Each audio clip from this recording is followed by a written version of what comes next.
On the right, चलो Russia Iran arms deal को break down करते हैं कि क्या चल रहा है और अभी ये इतना जरूरी क्यों है। आपने शायद रशिया और ईरान के करीब आने की हेडलाइंस देखी होंगी, खासकर मिलिट्री हार्डवेयर के मामले में। लेकिन क्या सच है और क्या सिर्फ शोर है?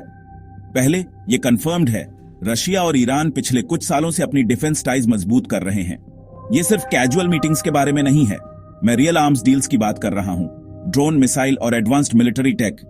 ऐसी रिपोर्ट्स आई हैं और सैटेलाइट इमेज भी जो दिखाती हैं कि ईरानी ड्रोन रशिया भेजे जा रहे हैं। ये ड्रोन खासकर शाहिद सीरीज के रशिया ने यूक्रेन में इस्तेमाल किए हैं।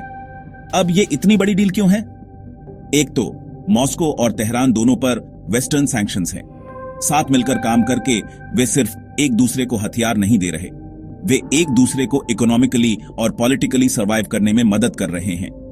यह दुश्मन का दुश्मन दोस्त होता है का क्लासिक केस है। दोनों वेस्टर्न इन्फ्लुएंस को पीछे धकेलना चाहते हैं, इसलिए ये डील उन दोनों की मदद करती है। लेकिन जो आप सुनते हैं वो सब सच नहीं होता। कुछ रिपोर्ट्स बताती हैं कि ईरान रशिया को बैलिस्टिक मिसाइल भेज रहा है। अभी तक इसका कोई क्लियर पब्लिक प्रूफ नहीं है। वेस्टर्न इंटेलिजेंस एजेंसीज बारीकी से देख रही हैं, लेकिन किसी ने कोई सॉलिड एविडेंस नहीं दिखाया, सिर्फ बहुत सारी अटकलें हैं। तो हर अफवाह पर विश्वास न करें।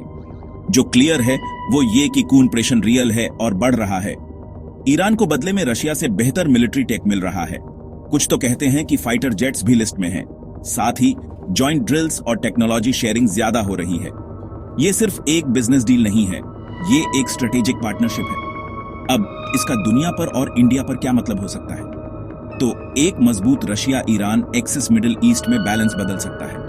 इसका मतलब यह हो सकता है कि ईरान को ज्यादा एडवांस्ड वेपन्स मिले, जिससे इजराइल, सऊदी अरब और यहां तक कि इंडिया जैसे देशों के साथ डायनामिक्स बदल सकते हैं। इंडिया के लिए यह एक डेलिकेट गेम है। रशिया के साथ अच्छे संबंध, लेकिन वेस्ट और इजराइल के साथ भी इंपॉर्टेंट टाइज। तो सच ये है, Russia Iran arms deal real है, लेकिन अक्सर न्यूज में बढ़ा चढ़ाकर बताई जाती है। ड्रोन और टेक्नोलॉजी ट्रांसफर हो रहे हैं, लेकिन उनका स्केल और इम्पैक्ट अभी भी डेवलप हो रहा है। अपनी आंखें खुली रखें, फैक्ट्स चेक करें और याद रखें, इंटरनेशनल पॉलिटिक्स कभी भी उतनी सिंपल नहीं होती जितनी हेडलाइंस में लगती है। यह था रशिया ईरान आर्म्स डील पर आपका क्विक अपडेट। और डीप डाइव्स चाहिए? कमेंट्स में बताएं। देखने के लिए धन्यवाद।